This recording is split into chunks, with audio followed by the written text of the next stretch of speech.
Welcome. I'm Carl Frederick, and I will be interviewing individuals for Kenosha Voices, an oral history project of the Kenosha County Historical Society in conjunction with Kenosha Community Media. I have worked in newspapers for more than 40 years as an editor and a reporter. 38 and a half of those years were at the Kenosha News. I am also a member of the Kenosha County Historical Society Board. We hope you enjoy these programs. I'm speaking with Mark Gerber, a longtime Kenosha Tavern owner. Thank you for joining me today. Thank you for having me. So how long have you been exposed to the tavern industry? I can remember as far back as 10 years old. What kind of things do you remember about that time? I remember my father dating a lady that owned a tavern in Kenosha on 52nd Street and Sheridan Road, where the Wendy's is located now. And it was called the Hilltop Tavern in the early 70s. And I remember there was a fort up above the garage, so I would hang up in the fort above the garage with my future stepbrothers and stepsisters.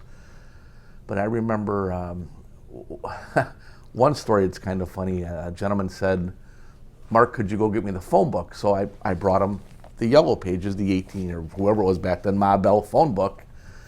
He says, "Nah, you're 10 years old. You know what the phone book is. I have to tell you what the real phone book is."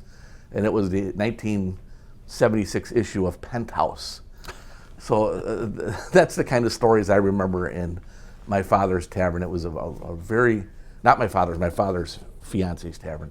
It was a pretty going place. The gas company was popular back then. We Energies was located across the street. And I think the bar business was exceptionally well back then due to the blue-collar workers of Chrysler Corporation, John Mansville, and Synchrate and Racine. Things were hopping and bopping back then. Okay, did any other family member get involved in taverns? Let's see, my father was involved. His father was involved across the street, which is now, I think it's called Coin Sports Bar. It was the Fox's Den back in the 80s. Jerry Rasmussen owned it from the Broad Stop. It was called Los Portales, I think. Now it's for sale. It's an empty building for sale. But my grandfather had the first German-American club there back in 1951 through 1953. Him and his brother, my Uncle Oliver, worked at Chrysler, and this was a second income for them. And I think they learned right away not to hire friends or family and or rent to friends or family and or count on friends and family in the bar business, because it didn't happen. And in 2 years, both my grandfather and uncle almost got divorced over that project. And to this day, my grandparents don't talk about it. It's like taboo. And when I opened up my third bar, Gerb's Tap on 63rd Street, I used the name Gerb's Tap, not knowing there was a Gerb's Tap on 52nd Street. So now it's fun to compare pictures, which I have hanging on the wall at my current location at Gerber's Pub. So it must be on my blood since I was a kid. Okay. So when did you first begin working in a tavern or owning a tavern? I was blessed to help Louis Stella in the mid-90s at the Casa Capri restaurant on 22nd Avenue in Kenosha, which is still there, obviously, and Hondo's doing a wonderful job running that place. And my friend Gino Schifano and Joe Sataloni owned a place called Rumors Lounge, 1912 52nd Street. And my friend Mark Gascoigne said, "Hey, we've been sports buddies, we've been high school buddies, why don't we become bartender buddies?" And he recruited me, and I worked for Joe in the early 90s, and then Gino in the late 90s when Gino took it over. And then I had the opportunity of leasing my first tavern, I want to say 98, 99. Where was that? That was the 3214-16 location. That was the Mr. G's Pub, which was the Washington Island Fish Market folks owned it, Jack Lindgren, and it was called the Cherry Bounce Club. And I had the opportunity of leasing it for 1 year. And Jack came to me after that 1 year and said, "Hey kid, you're doing a wonderful job running the bar. Would you like to buy the bar? I'd like to retire."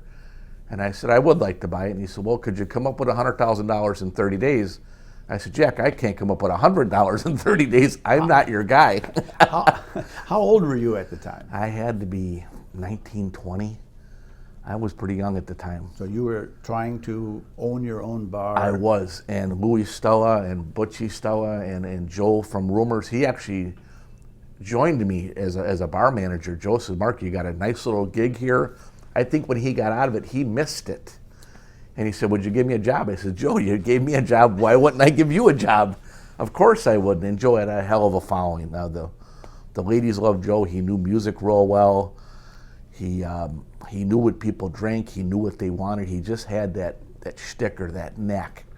And Gino the same way. They loved Gino to death. Unfortunately, Joe passed away. Gino's still alive, having some health issues, but I haven't been in touch with him in a couple of years, but I hope he's doing well. But yeah, we ended up going to Jerry Dembski at the Southport Bank on Green Bay Road in Kenosha, and Jerry says, Mark, I looked at your credentials. We're going to give you the loan. I said, are you sure about that, sir? And he says, Mark, we did our homework, and he goes, I got to be honest with you. My father and I hang out in that place when it was Nudie Steakhouse in the 60s. When John Pasquale had the bar next door, they hung out there. He says, we are familiar with the building. We know the sticks and bricks, and we'd like to partner up with you. I said, that's super. And You're that's 20 years old at the time, Yeah. and they're going to give you this They loan. didn't know me. They sent me to a gentleman named Gino Villani. I played Little League with Gino Jr. and Don Becker. They ran an accounting firm, and they ran the numbers that I did for the year when I leased it there. It made sense to them, and they said, instead of paying $1,100 a month in rent, how would you like to make a payment of $900 a month for 15 years, including taxes? It just made sense. It made the town was booming. People were working. Boy, we were open 7 nights a week. We were known to be the bar to go to after bar closing. It was an industry night, basically. We kind of invented industry night. So everybody that came in that was a bartender and or a server, they got half off. We know they were on their feet all day, working for $3.33 an hour back then as a minimum wage, and we kind of catered to them, and it worked. We had entertainment 5 nights a week, comedians, bands. Then the sports teams came. Then the bowling teams and the dart teams, and it just the pool leagues. We were averaging about $1,600 per night, and that's not bad for a 1,200 square foot joint. I wish them days would come back to Kenosha one of these days. So you mentioned bartenders who knew what they were doing, they knew how to deal with. Do people follow bartenders? They do. They do. Yep. To this day, they do. If we ask a karaoke or a band to come in, and if we're paying these folks $50 per hour per member, first question I have for them as an owner is, do you guys have a following? Well, we're kind of new and we do our own thing. Then I said, okay, how about if we get a cover charge then? If we get $2 at the door, maybe you guys can get 100 of your friends, and then they would get that $200. So it gives them an incentive to bring people into the establishment. Okay. So you own, we call it Mr. G's. I did. And how long did you own that bar? I brought my bar Bible with me, but I'm going to guess I was there a short time, maybe 4 to 5 years. Okay. Did you get involved in any other taverns at the same time? I did. I threw my hat in the ring with Joe at Durango's on the north side of Kenosha, but Joe is doing a phenomenal job. I frequent there probably twice a week still to this day. Joe's father and I couldn't get along, so we took a buyout from the Passarelli family, and we moved on to Norm so seldom in, 1912 52nd Street. It was called the Stellar Cafe, and Dagny was moving to Australia. The lady that owned the business, actually, I had to buy her out, and then Norm from the police department owned the sticks and the bricks. He owned the building. We had to buy the building from him. So Scott Cardinelli and myself partnered up. Scott was running Bowie's Bar downtown at the time, downtown Kenosha. I was running the Mr. G's in central Kenosha, and we kind of paired up and opened up the Stellar. We took over the Stellar Cafe and opened up as Norm so seldom in. And Norm was in there a short time, didn't want nothing to do with it, so we kept his name. And Norm has passed away, God bless him. I think he was hoping we would go south. where he would get all this deposit down and money down, and he was hoping that we would go south on the project, and he would just keep leasing it to other people, which is kind of a thing that Kenosha bar owners do. It's not an unheard of thing. A lot of bar owners will lease these out to people knowing they're going to go south. They charge them so much, but he gave us a fair price of, I want to say $70K back in early 2000, 2001, and we took advantage of it. We bought them out within the year, and it's still going to this day, and Scott and his father and his son are still running it. And I think Scott has branched out to a second location in Kenosha, the Bullseye Dart Bar, and then he has another place up in Middle Wisconsin too. So he's got 3 places now. So great family. Okay, so Great family. you are involved with Mr. G's Yep. and Norm's So Yep. Seldom In. Mm-hmm. And then, how did you move from there? Scott bought me out. He said, Mark, this is such a small place. The numbers, he was having children, I was having children. It didn't sustain 2 families, plus paying bartenders and cleaning crews. So he decided to buy me out, and I never fell in love with these places. I was always maybe a flipper. Is that what they call it in the real estate business, a flipper? I guess I was a flipper, but didn't know it at the time. I was a bar flipper. And I took that money. I didn't know anything about capital gains. After selling the Mr. G's project and selling the Durango's project, I had a little money to bank, and Uncle Sam came knocking at the door and said, oh, by the way, you owe us 33% of your profits. And so I knocked on Mr. Vladdy's door and Mr. Becker's door, and he said, yeah, you owe 33%, kid.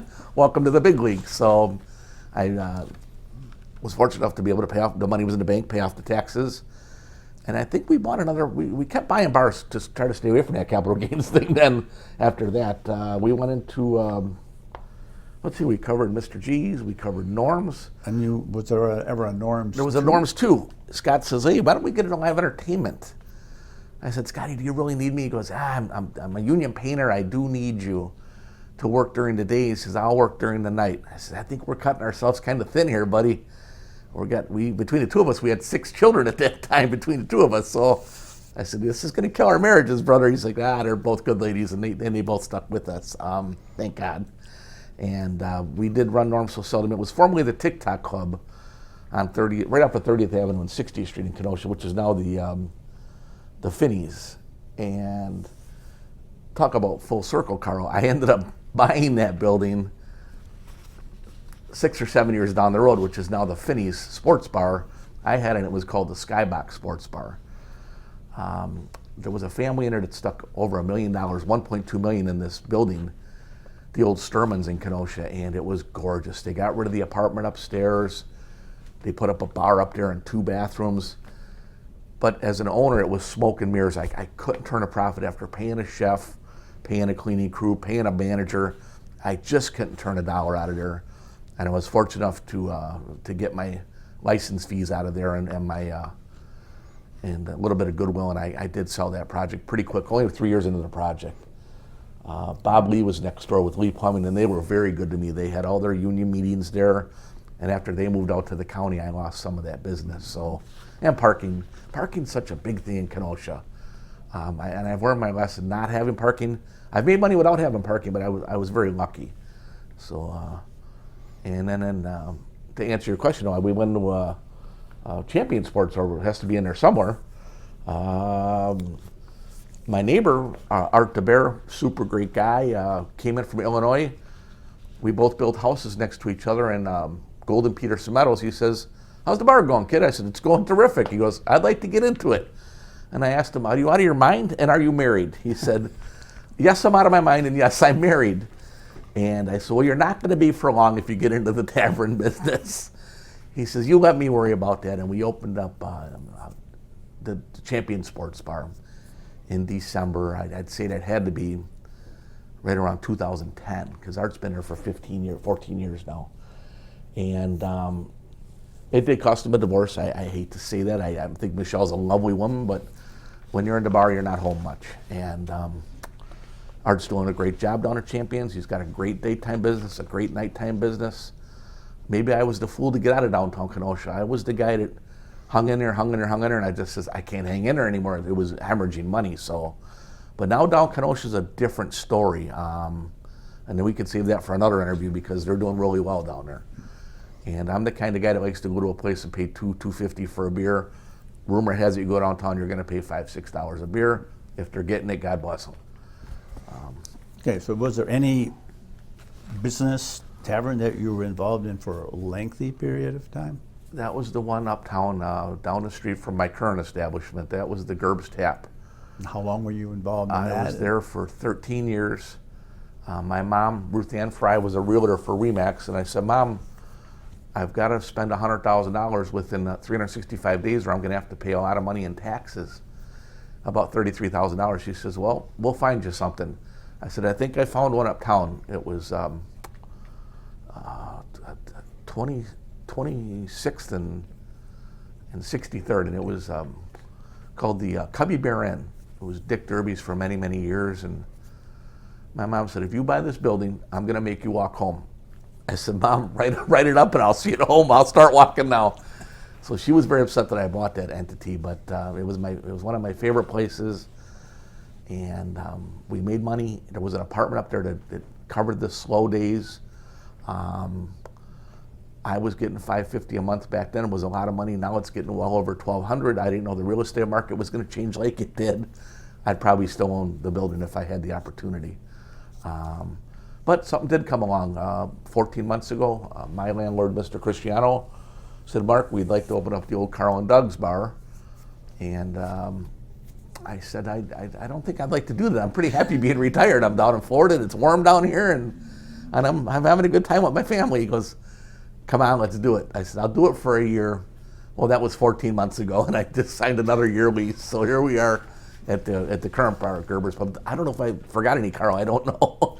Now you just mentioned that you were in Florida. I was. So you got out of the bar business for a while and then came back? I did. When Skybox sold and the Gerber's Tap sold, Kaiser's Pizza bought it from me approximately 6 years ago.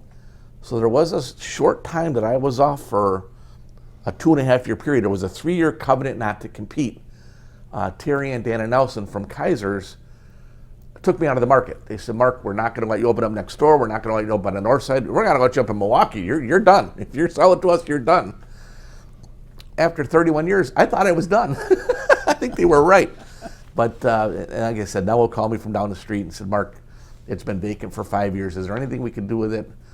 It was an uphill battle, but I think we got her going pretty good now. Was it any kind of a challenge to even open up Carl and Doug's? It was. The city was very, very gracious as far as the aldermen. I think the vote was 15-1. The aldermen were very supportive. The mayors, it was a change between Mr. Antaranian and Mr. Bogdala. They were both on my side. I did some due diligence. If they would have said no, when I called Dave, I said, Dave, do you think I should do this? Mark, go for it. John, should I do this? Mark, go for it. There was one alderman that says, don't go for it, because he was building the downtown area at the time, and he doesn't familiar with the inner city. Maybe, I don't know. I'd invite him for a beer today and sit down and ask him why he voted against me. But anyway, like I said, we'll do that in another interview.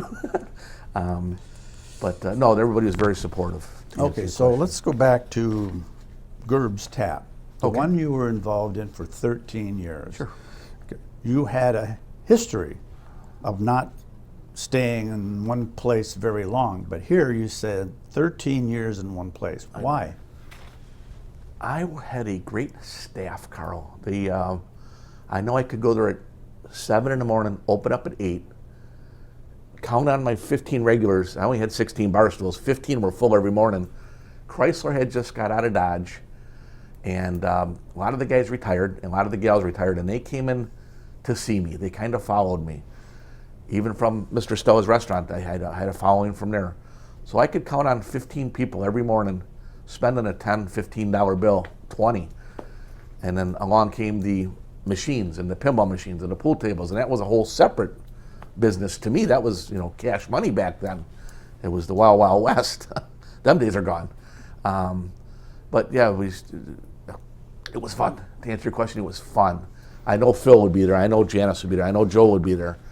And hey, where the hell's Joe? Oh, he had a funeral today. That was like our second family. We had a darn good business there, and it just, I don't know where the 13 years went. And I was getting a little burnt out towards the end, running the 3 places at a time. I know my family was getting burnt out. They wanted to travel. Hey, is Pa going to come with us this time? Oh, no, he's got to work at the bar. I put a kibosh to that. I went to Disney. I went to Punta Cana World Series. I started traveling with my family, and I had fun. Okay, and now you run Gerber's Pub? Gerber's Pub, yep. Okay. Yep.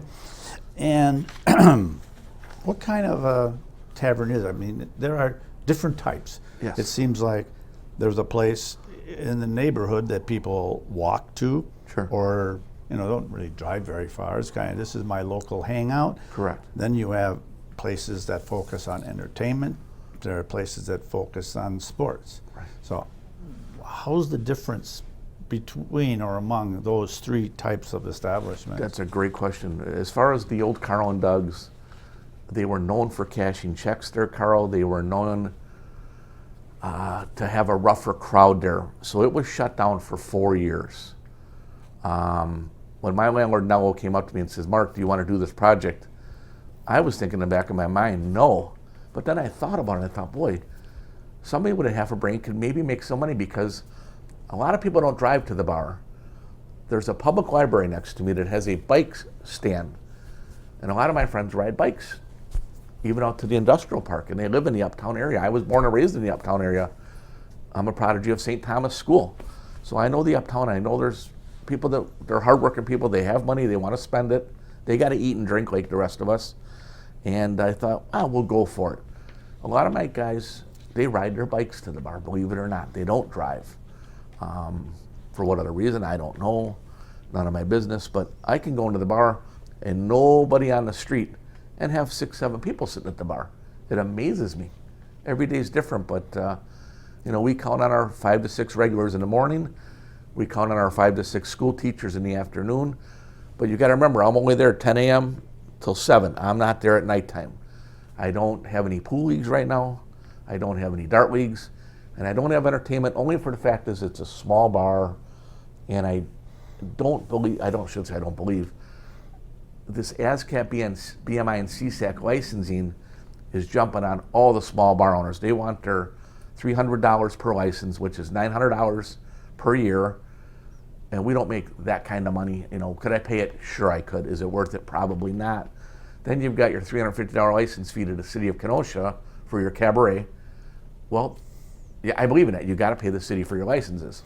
So by the time you have all your licenses, you could be $2,500 into license fees before you crack the first beer for the morning. So I gotta watch my pennies there. You have, like I said, we've talked. Sure. You've had many different bars, but how does a person going into the bar business decide this is the kind of bar I want it to be? How do you, as an owner, go, I'm looking for people, regulars, people who just come in, Right. sit down and have a good time? No, I want my place to be, have entertainment. I want music, Sure. I want DJs, or you say, I'd rather it be a sports bar with lots of TVs and things going on. Well, the city has a say on that too. They used to have a density program. They used to have a parking program. How many people can you fit in your establishment? Those were questions that I even couldn't answer for them because I didn't know if a business was going to go south or north. And that'd be a great question for the new owners of Freddy's Bar. They just reopened Freddy's. It's been closed for several years. They're open to Las Margaritas. Sid City Zoo is going to be reopening up a bar. So kudos to the city for relinquishing these licenses to bar owners because a lot of these bars have been shut down. I guess that'd be a great question for those guys. As far as me, I would go by the size of the venue. And if like Mr. G's was a sports bar, we had bowling, pool, darts. We sponsored a lot of teams, women's softball on Monday nights. So every night we had something going on, but then those folks had children going to college, had jobs, so they kind of taper off. It's all about timing, I guess. It would be timing, parking, and the size of the establishment. Like I said, you really can't count on your friends and family because they have lives too, and maybe they like an Applebee's, or maybe they like a Hooters, or maybe they like a chain that they go to. And I noticed a lot of chains popping up in Kenosha. The chicken places, the sandwich places. some people like a bar pizza. I enjoy a Jack's pizza, and in that pizza oven and burn it a little bit. I'm that guy for $7-8. I like a nice bar pizza, but some people like to pay $100 for a steak at Gerhardt's. God bless them, for a birthday party, or it's all timing, as far as I'm concerned. Okay, so now you had been involved in multiple places at the same time. I was. Today, are a lot of bar owners involved in multiple places, or are they singular bar owners? I would say they're singular. If they were blessed to have two places, that just meant that the first place was doing great. I would say it's more singular now. I don't know I've got a book here, probably 200 pages, that places have changed hands many, many years in Kenosha. It seems like the next bigger, badder, fingle-fangled joint comes along, and I don't want to say ruins it for everybody, but takes everybody. Maybe you're a golfer and you want to do golfing at Tavern on 6th. Maybe that's your thing. Maybe you like to throw axes. To me, axes and beer, they don't get along, but call me crazy, but kids are doing it for $115 an hour. So I guess, once again, it's all timing, and maybe they're following Milwaukee or Chicago type. Kenosha is bringing culture here finally. In my 31 years in the business, it was a shot and a beer. It was, Mark, give me that $2 Miller Lite and give me that $2 shot of Petri brandy. The old timers they're passing away. Now the kids all want the spiked seltzers or the flavored beers. I'd have to have 500 coolers, Carl, if I stocked everything. So what is it that your bar offers? I walk into your bar and I am going to see what? You're going to walk back in the time to about 1985. You're going to see bottles of Miller Lite, cans of Miller Lite, bottles of Bud, cans of Bud. I maybe have 15 beers on hand, and I only really need 4.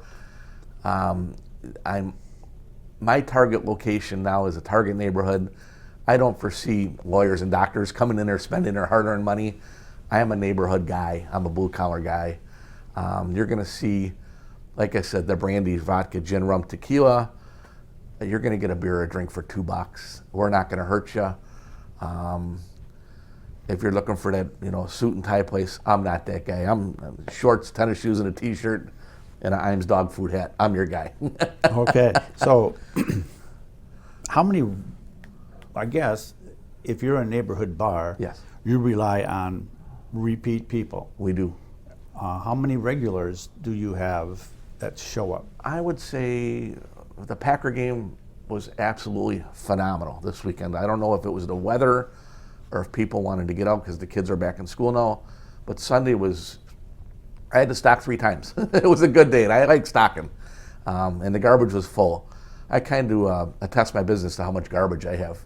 If I have 2 garbage cans, I had a good week. If I had 1, we had a mediocre week.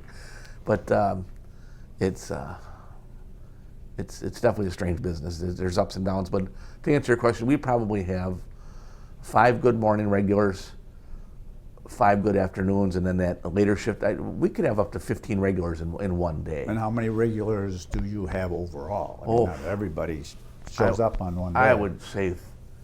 I would say 30 to 35 if they all showed up at the same time. If the teachers got together with the gas company guys and everyone says, hey, and I've had these kids date each other. I mean, I'd like to write a book one day and see how many families I've made over the years. But yeah, I would say 30 regulars would be a good count that I can name off my hand. You rely on that to make it. I do. I cater to them.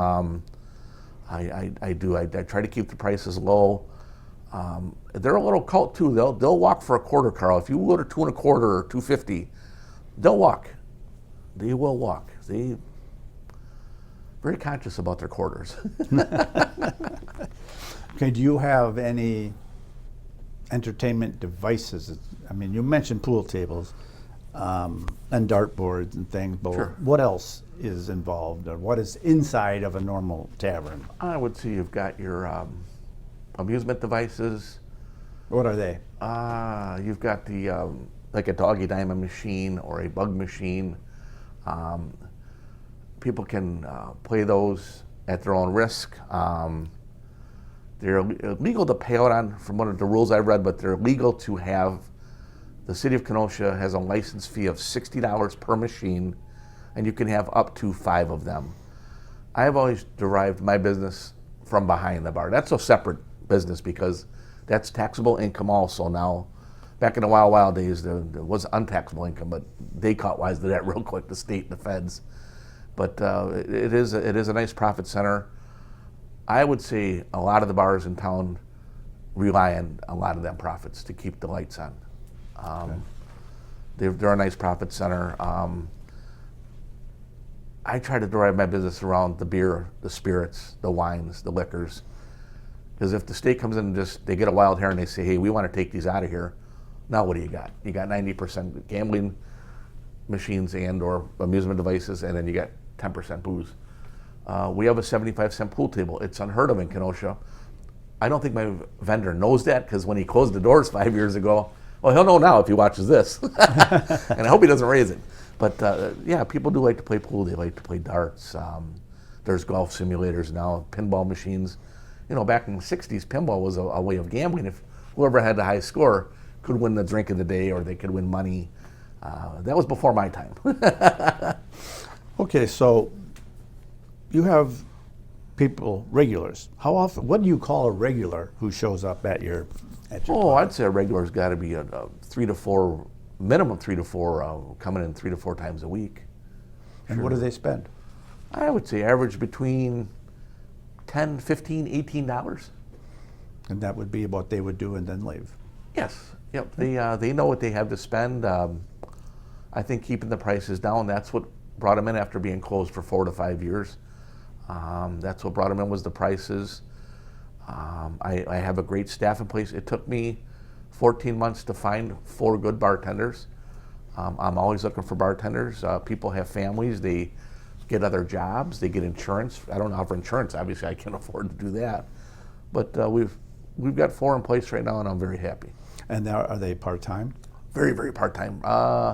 And why do you as have low as- part-time bartenders? Can a bartender make it as an only job, or does they I need think it's a something second income for them. A lot of them are working at Uline or GFS Frozen Foods. These are second jobs for them, and they only want to work 3 to 4 hours.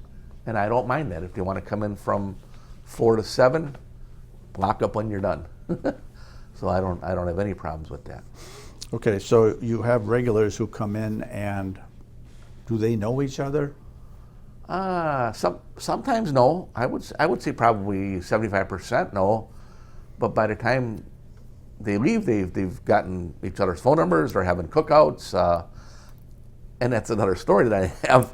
Last Saturday, one of my bartenders decided to have a bratwurst cookout. She took my 15 regulars over to her house. I literally locked the door, Carl, and I went and grabbed the brat.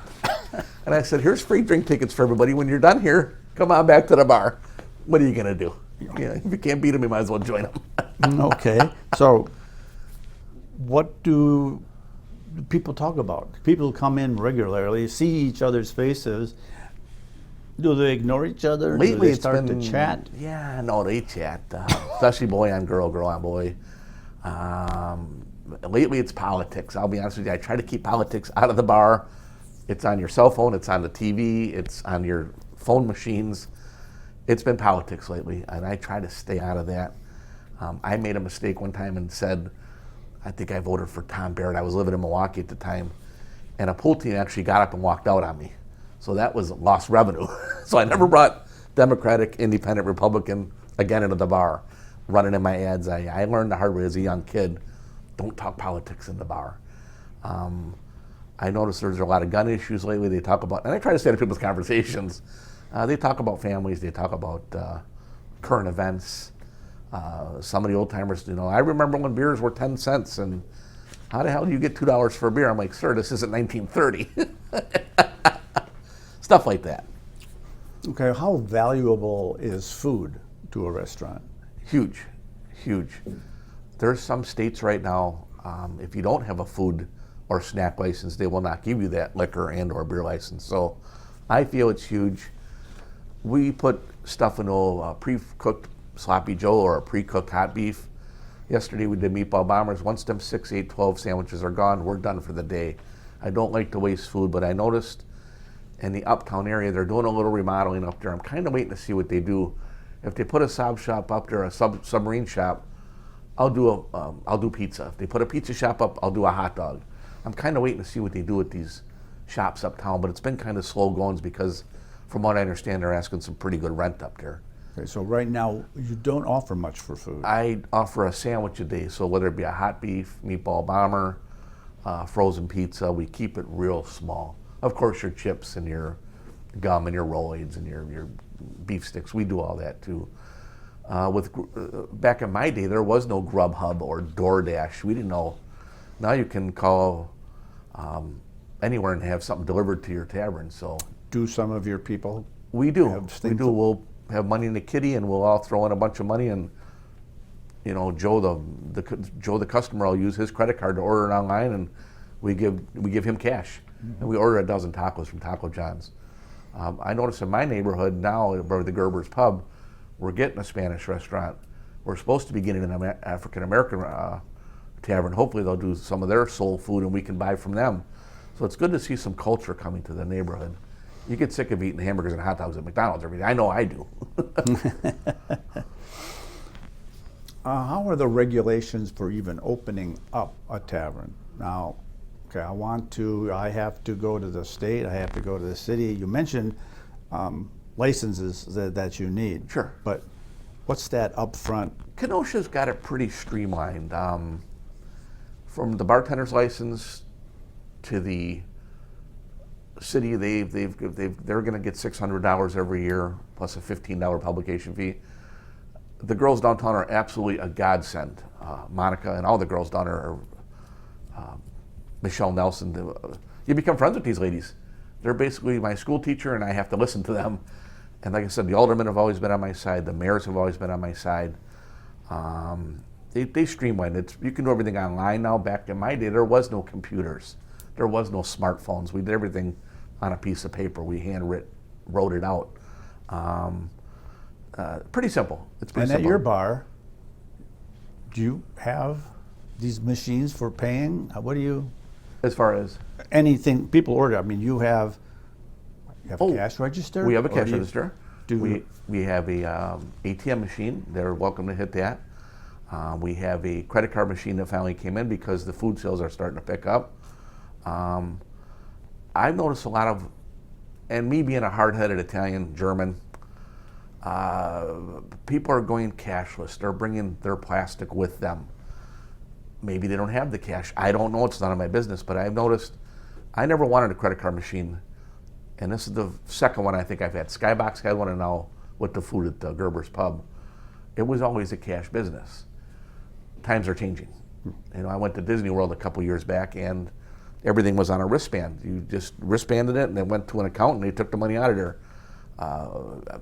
I guess I got to change with the times, Carl. I got to change. Okay, so at one time, Kenosha was known for having more bars than any city. Is that still true today? The last I heard, Racine was ahead of us. I don't know, to be honest with you. When Texas, they got a couple of full blocks of bars. Texas took it over. We're up there. I know we're still up there. Do you think all these bars can make it? I hope so. I'd say, I'd have to say in today's society, it's tougher than it was 10 years ago, 20 years ago. It's, a lot of these banks want you to tie your house to it. That's one thing I never did. If business went south, the 9 different joints I've owned, I never tied my family's house to it. I always kept it separate. Banks today, you're going to pay 9, 10 for a regular loan. It could be up to 14, 15 for a commercial loan. My last few places, I had the money to buy, so I haven't got a loan since 1991, so I don't know. It's got to be tough. It's got to be tough. So do you think there are too many bars in Kenosha? I think we have too many bars in Kenosha. I do. And I want them all to succeed, and I love all the owners. I'm part of the Tavern League. I think we're almost 200 members strong now. It's just, there's a lot of saloons. And I don't like these, the Class B licenses they were giving out to the little 7-Elevens. They did that to get those amusement devices. So the city has done a nice job of cleaning them up out of laundromats, cleaning them up. I mean, you got a guy that spends his whole $600 paycheck in a laundromat and doesn't get nothing on a machine. There's going to be some complaints, and that's when the state gets involved with, with the complaints. So you mentioned it's tougher to make it in the bar business today than it was 10 years ago. Yes. What's changed? I would say lack of jobs, and a lot of people ain't getting raises. It's like they're making the same money they did 10 years ago, so they know they have $1,100 rent and or house payment, $200 for groceries, $300 for the light bill, $100 for their phone bill, and $100 for the cable bill. They only got a couple $100 left over. Hey, let's go see Mark and have a beer. I mean, it's scary. Are people drinking less than before? I think so. I think they're drinking at home more, because you can get a 30-pack of Pabst for $20, where that $20 turns into $60 by me. So how bad do they want to come out and mingle, basically, and get out of the house? I mean, you can only watch so much Jerry Springer at home. That's why I'm an optimist, and I think the 200-plus bars that we have in Kenosha, they're all going to succeed, because you're going to have that next generation. You're going to have the next set of 21-year-olds. Okay. Earlier in your career, smoking was allowed in bars. Correct. And that's changed. It has. How has that affected bars? I was absolutely livid when they passed, and I thought, boy, they finally got me. I'm gonna be selling groceries at the grocery store. I'm gonna have to go get a real job. It was just the opposite. My COPD became a lot better. My breathing was better. My clothes smelled better. It was bringing in the shirts, the ties, the lawyers, the doctors. There's a few bars in town that found a loophole where they have windows put in, 50%, and they can open up the windows. I don't like smoking. I was never a smoker. My mom and dad both smoked. I was around it my whole life. I thought, boy, I'm going to go bankrupt. This is it. They finally got me. And it was a complete opposite. I think it brought more people in the long run. I really do. And are people still allowed to smoke outside if the bar has an open area outside? Yes. Okay. Yes. So they got around that somewhat by... Yeah. 2020, did you have any business at the time? That was one of my years off.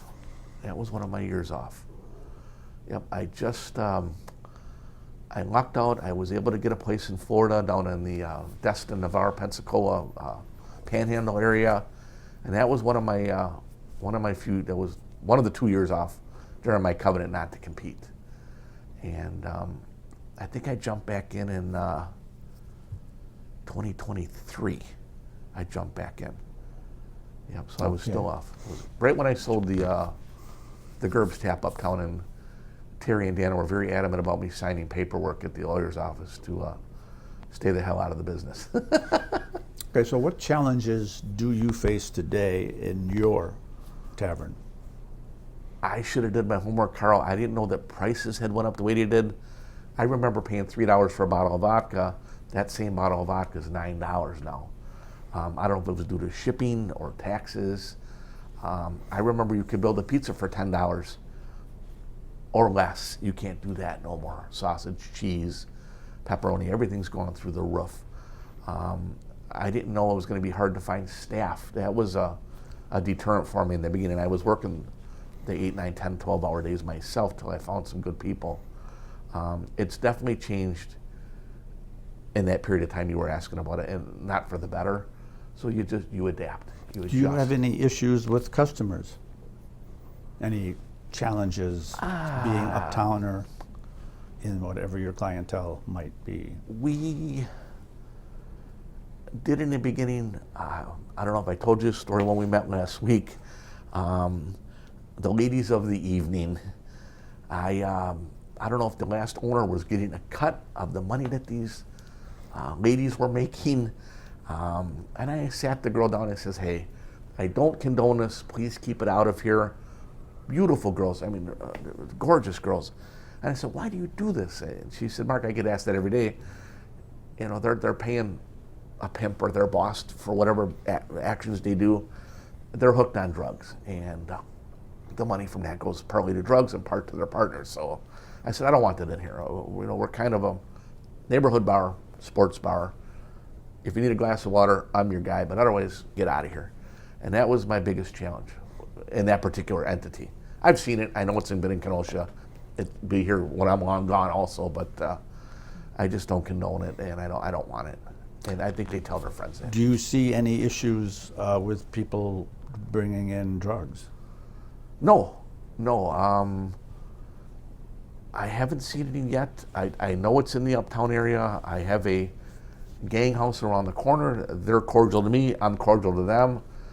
I think they feel uncomfortable when they come in. They kind of sense that I really don't want them there. I don't want their money. I don't want their headaches. I don't want their BS. So they must go to other places, because for 14 months they've left me alone and I've left them alone. Okay. Do you have any stories regarding any involvement that you, either with another bar owner, just how you got along, any specific people that were really close to you? I had great partnerships. Scott Cardinelli, friends to this day. Art DeBear, I just seen him at Piali's this morning, getting donuts and coffee. He runs Champions, and he's the president of Tavern League, and he's also an alderman now, so I got to stay on his good side. Boy, oh boy. Terry and Dana that bought the Gerber's tap from me, we had a couple of issues with the building I had sold them, but we worked it out. They released my covenant not to compete, but I had to write them a check for $3,000 to get the roof repaired or something. That's a real estate thing, though. I guess it happens. Any individual story between you and a bar owner? Boy, oh boy. Someone who you were close to or didn't know and gave you money or something? Yeah, for sure. But even at Champions, we set it up around when Jack passed away. I had the opportunity of taking over the lease. We never could buy the building, but Art and I were, from day one, we cleaned that place up and it made money. The Champions at 719 50th downtown Kenosha. And we went to a White Sox game one day, and we were blessed to both get out of there at the same time when somebody ran the bar for us. And I thought for sure I was going to buy him out. He was working FedEx full-time, and his kids were little. And I said, Art, you want to buy me out? He says, well, we'll go to the baseball game. And I don't know if we flipped a coin at that time, or if he just said, Mark, I'd like to buy you. And he said, open up the glove box. There was $10,000 cashier's check there. So he was ready. He knew what he wanted. And he's doing great. And he did buy me out of that particular entity. I signed the license over to him, and we still go to a baseball game every year to commence our friendship. Any bar owner who actually did something for your children? Yes. Tommy Houston had a place on 45th and about 20th. He's passed away since. I'm bartending early morning, about 7 a.m. at the Uptown one on Gerber's Tap. And a cab driver pulled up and he said, are you Gerber? I says, yeah, which one are you looking for? He said, I'm Mark. He says, I got a package here from Tommy Houston. His estate wanted you to have 3 silver coins, 1890s Morgans. I said, well, thank the family for me. Who am I to get these from Tommy? He said, well, he said you took care of him bartending at Cass Capri, and we used to watch different political events together, and he wanted the kids to buy their school books for college with that money. So I gave the kids the value of the coins. Back then they were $200 each or something. And I still have the coins in the safe to this day. So the kids were happy and I was happy. Okay, so you have bartenders, 4 of them. I do. Are they women? I have 1 male, Pat, and 3 girls. Okay. April, Jane, and Thea. I just hired Thea. Okay. So I don't know why I asked that question, but is it important to have female bartenders? Back when I was drinking, I certainly liked to see a pretty girl behind the bar when I was single. When I had the Mr. G's on 60th, I ran opposite. I hired all males. Bobby Costabile, Joe Santaloni, Gino Schifano, myself, thinking the girls would come to see the guys bartending, and then the guys on the other side would buy the girls drinks. So I kind of ran with the opposite. As long as they're honest, I don't care if it's a boy or a girl. I see. Yeah. If I go in Sure. to a bar Sure. or a place that has a bar, Sure. I mostly see women working behind the bar. Is that because they can have a part-time job, or are they good with bringing in customers, or how? Great question. Great. I'm not sure. I've been blessed with good female bartenders and good male bartenders, so I've been blessed with both. I would assume that it just goes back to the old school of guys coming to see the girls, but now girls are coming to see girls, guys are coming to see guys, so I think things are changing. The whole persona of the bar business is changing. Do you have any problems, or how do you deal with problems at the bar? You're not there all the time. But This one I am most of the time. I'm only not there for 3 to 4 hours. So once again, I do have a temper. I shouldn't do some of the things I've done in the past. I've got some strict warnings from the KPD. But no, at this particular joint, I've had a couple of issues. I think once I come above on the other side of the bar, it's a horseshoe bar, they know it's time to leave. So let's say you're not there and a bartender has a problem with a customer. I have cameras immediately to look at, whether it be on my phone and or my house. We had a gentleman the other night, he didn't have no money. I said, did he pay you for that beer? And she said, no, he said he could run a tab. I said, well, we don't run tabs here. So I said, buy him the beer and tell him to get the hell out. They usually don't fart around in there. They don't mess around too much there. Maybe because I have the 30 years behind me and they've known me from my past. I don't know. But we've been blessed with good customers. They could almost sense it. If a bad guy walks in or a bad girl walks in, they could sense that I really don't want their money. I don't even want to serve them. If they're on drugs and their eyes are rolling in the back of their head, there's 3 other bars to go to it. I don't want to call an ambulance free at midnight, or well, not this place because we're not open at midnight, but I don't want to call an ambulance at 10 o'clock at night. It's just, I don't want nothing to do with that drugs. So how long do you think you'll be running Gerb's pub? I'm hoping, boy, I think I got 2 or 3 good years left in me. I knock on wood. For sure another, we're good through June with the license. My landlord's been a godsend. Hopefully he puts a roof on the place, gets me a central air, and then I can answer that question a couple months down the road, sir. Yeah, do you have any other desires, any dreams? I'm looking in the Racine area. I just bought a home in Mount Pleasant. I've had a couple of phone calls. I know Gordon's is changing hand downtown. They're getting out of there, and Duke's. Duke went into the old Ricky's Greyhound, and then Duke's Bar kids are going to move into Gordon. So after this interview, we'll see how they're doing in a couple months, and I'm sure they're going to do fine. They're very, very sharp kids, and it seems like downtown's the place to be. So maybe downtown Kenosha and or downtown Racine is my my future. Maybe we'll go back to 3 bars. Who knows? Well, thank you for joining me today. I thank you, sir.